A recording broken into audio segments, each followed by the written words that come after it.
Monsoon सत्र शुरू होने वाला है, उससे पहले ही परिसमन बिल को लेकर कई कयास लगाई जा रही है। जहां चिदम्बरम जी ने कहा है कि जिस तरीके से बीजेपी बात की जाए कि डीएमके और एनसीपी को साधने का काम कर रही है। इन तमाम मुद्दों पर हमारे साथ बात करने के लिए कांग्रेस के लीडर उदित राज है। सर, जिस तरीके से बात की जाए परिसमन बिल को लेकर, चिदम्बरम जी ने आरोप लगाया है बीजेपी पे कि वो डीएमके और एनसीपी को साधने का काम कर रही है, कहीं ना कहीं डराने का काम कर रही है। किस तरीके से देखते हो ताकि बिल पास हो सके?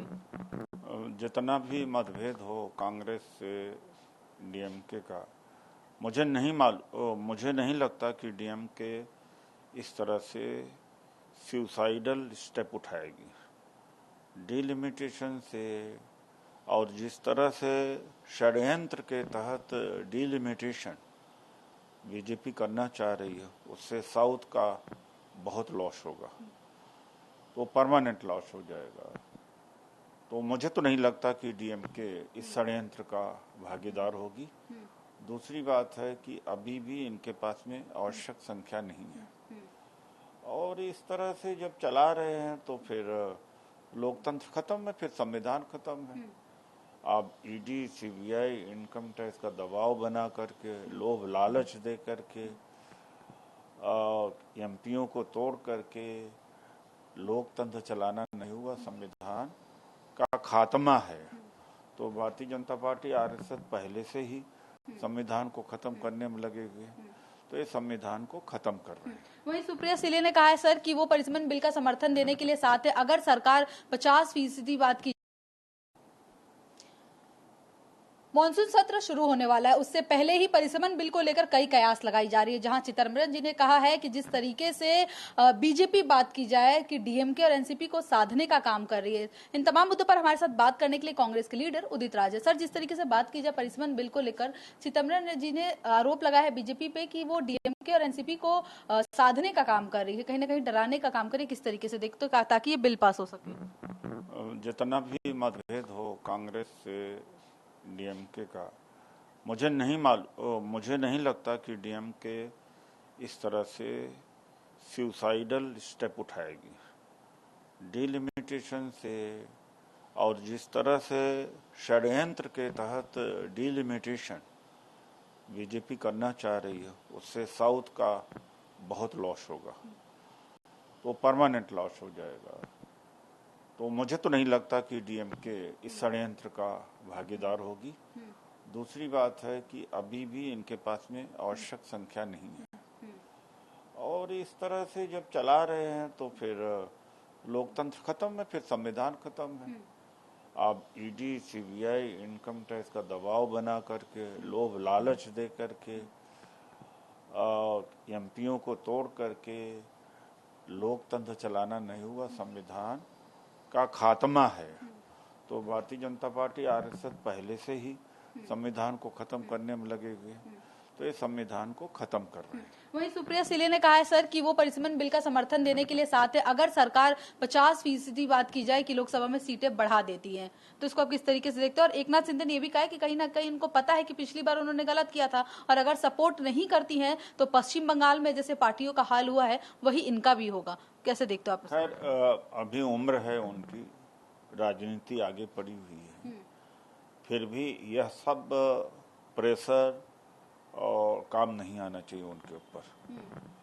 ममता बनर्जी का अलग इशू है, इनका अलग इशू है। ममता बनर्जी ऑलरेडी 15 साल रह चुकी है, और उनके खिलाफ भी भयंकर एंटी इनकम्बेंसी थी। ऐसी सिचुएशन सुप्रिया सुले के साथ में नहीं है। तो दोनों जो बातें हैं कंपेयर नहीं किया जा सकता। सुप्रिया सुले ने लेकिन जो डिमांड रखी है 50% सीट बढ़ाने को लेकर, और वो समर्थन देने के लिए भी तैयार है। देखिए, इसके मामले में उनका अंडरस्टैंडिंग हो सकती है, पार्टी की अंडरस्टैंडिंग जो बनेगी आगे चल के। अभी तक तो 850 के आसपास कहा जा रहा है, वो आपको कम्युनिकेट किया जाएगा। वो उनका अपना स्टैंड है, हमारे पार्टी का अलग स्टैंड। सर, देहरादून में बात की जाए कि राहुल गांधी जी गूंज को लेकर प्रोग्राम करने वाले थे, जहां सब कुछ फिक्स होने के बाद उनको परमिशन नहीं दिया गया। टोकन मनी बात की जाए कि अमाउंट भी जमा कर दिया गया था लाखों तक का। किस तरीके से देखते हैं? राहुल गांधी जी से डरते ये सरकार।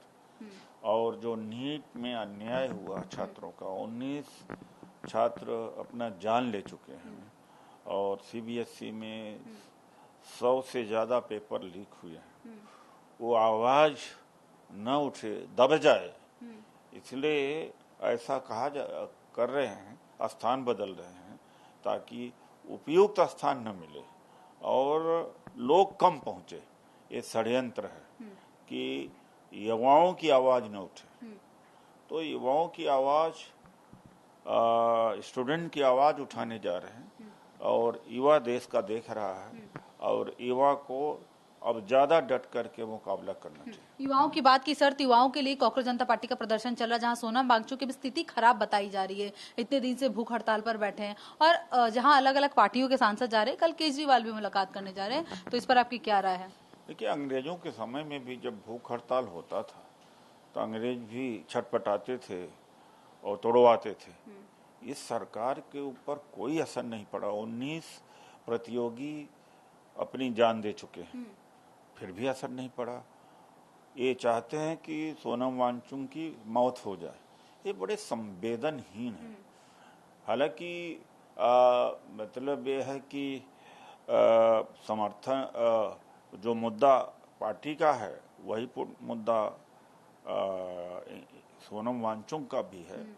तो सोनम वांगचुक की बात सुनी जाना चाहिए और एजुकेशन मिनिस्टर को हटाया जाना चाहिए। आखिरी सवाल लेना चाहूंगी सर, उत्तर प्रदेश का चंदा चोरी मामला, उत्तर प्रदेश के विधानसभा स्पीकर ने कहा है कि उन लोगों ने श्रद्धा से, मतलब राम भक्तों का अपमान करते हुए कि उन लोगों ने श्रद्धा से अपरिचित नहीं किए, इसलिए उनकी जो दान किया गया था वो चोरी हो गई है। हमारी चोरी नहीं, क्योंकि हमने श्रद्धा से चढ़ावा किया था। किस तरीके से देखते हो? तो मतलब है कि तो भगवान के दरबार पर श्रद्धा और गैर श्रद्धा दो तरह का चढ़ावा होता है, ये तो पहले बार सुना है। तो ये फिर क्या इनके पास में कोई इंटेलिजेंस है कि ये चोर है, ईमानदार है, श्रद्धा वाला है, गैर श्रद्धा वाला है? आश्चर्य होता है। ऐसे तर्क, देश की जनता से मैं अपील करूंगा कि इस तरह से कुतर्की लोग, झूठे लोग, बेईमान लोगों की खबर ले कि चंदा देने वाले भी बेईमान हैं, ईमानदार चंदा देने वाले, बेईमान चंदा देने वाला का कैटेगराइजेशन कैसे किया इन्होंने? क्या ये भी होता है? क्या ये भी भगवान के दरबार में होता है क्या? तो क्या भगवान जो है बेईमानों का भी स्वागत करता है, ईमानदार का? इसमें भगवान राम का अपमान है। बहुत बहुत शुक्रिया सर, राष्ट्रीय टीवी से बात करने के लिए। जैसे कि आप कांग्रेस लीडर उदित राज जी को सुन रहे थे।